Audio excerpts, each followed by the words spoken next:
प्रिय विद्यार्थी, आपको सूती नमन। आप स्वस्थ रहें, निरोग रहें और सहजता पूर्वक जीवन की सफलता को प्राप्त करते चले जाएं, ऐसी आपके लिए मंगल कामना। सर्वप्रथम आपको एक छोटा सा आख्यान, एक छोटी सी कहानी आपके लिए। इस समय के अनुसार एक राजा था और राजा के राज्य में बड़ी ही उथल पुथल थी। राजा बहुत परेशान था। एक बार वह एक महात्मा जी के पास गया और उसने अपने मन की संपूर्ण व्यथा, अपने राज्य की दशा सब महात्मा जी के सामने व्यक्त की।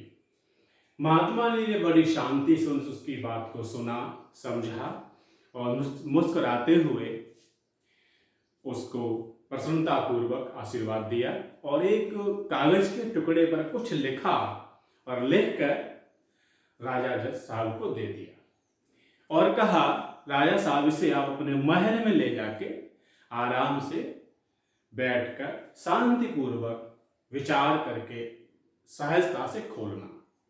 राजा जब अपने महल में गया, महल में पहुंचा, उसने अपना सारा कार्य किया। फिर उसने देखा, उसके मन में तुरंत ही विचार आया कि स्वामी जी वाली पर्ची मुझे देखनी है।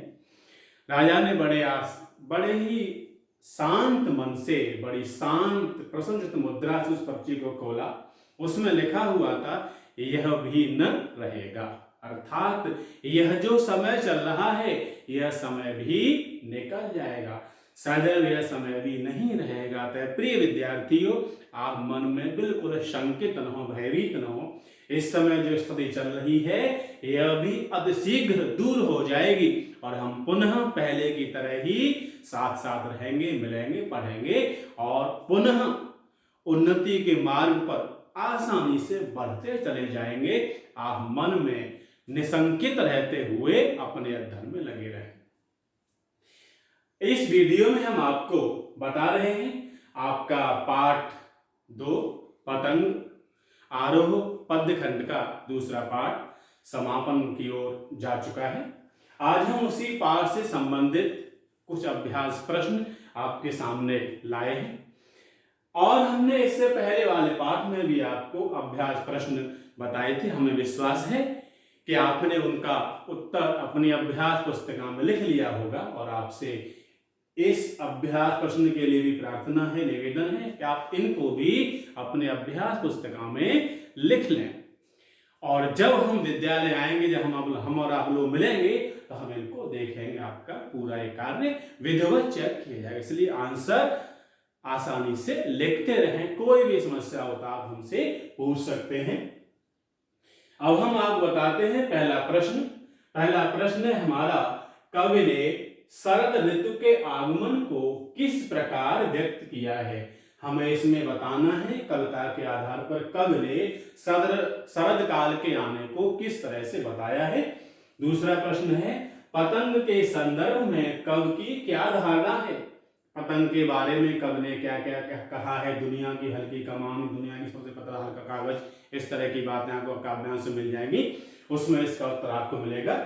मानवीकरण के सौंदर्य पर सोदाहरण प्रकाश डालिए, अर्थात हमें यह बताना है कवि ने काव्यांश में मानवीकरण अलंकार का प्रयोग कैसे किया है, इसको हमें उदाहरण सहित बताना है।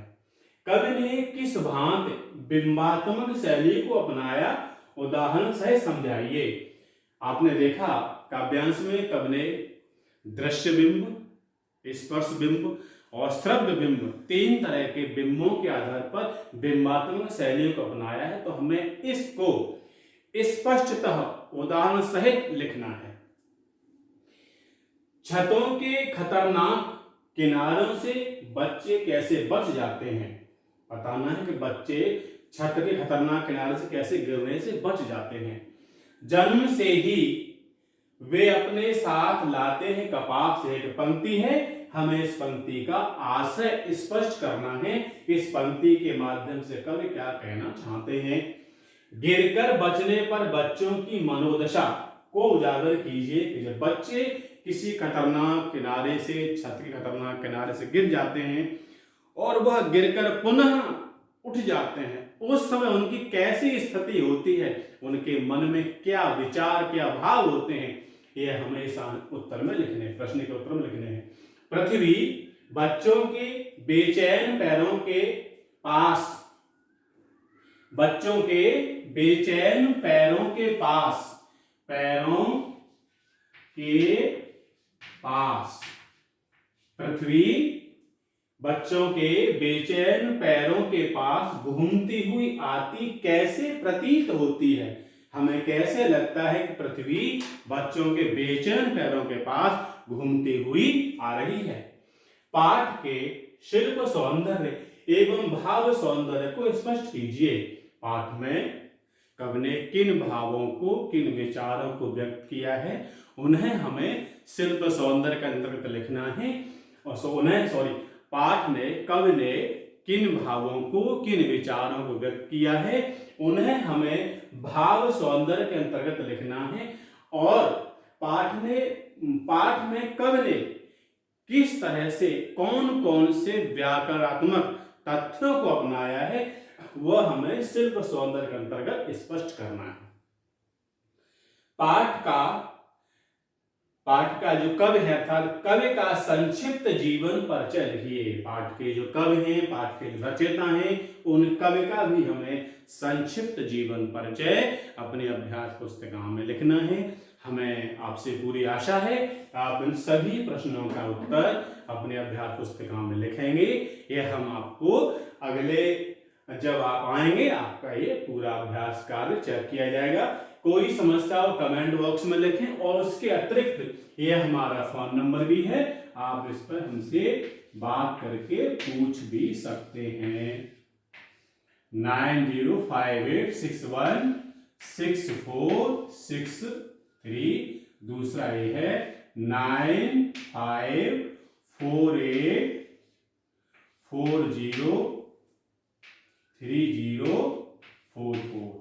इन पर आप कभी भी आपको कोई समस्या इन प्रश्नों में आए, किसी काव्यांश में आए, तो आप पूछ सकते हैं, समझ सकते हैं। अगले वीडियो में हम आपको आपकी आरोह के गद्य खंड के बारे में चर्चा करेंगे। हमारा प्रथम पाठ है भक्तिम, जिसके लेखक हैं महादेवी कवयित्री, महान कवयित्री महादेवी वर्मा जी। उनके बारे में आपको अगले वीडियो में बताएंगे, समझेंगे। आशा है आप सुन रहे होंगे। आप सबको बहुत बहुत धन्यवाद। श्रुति नमन।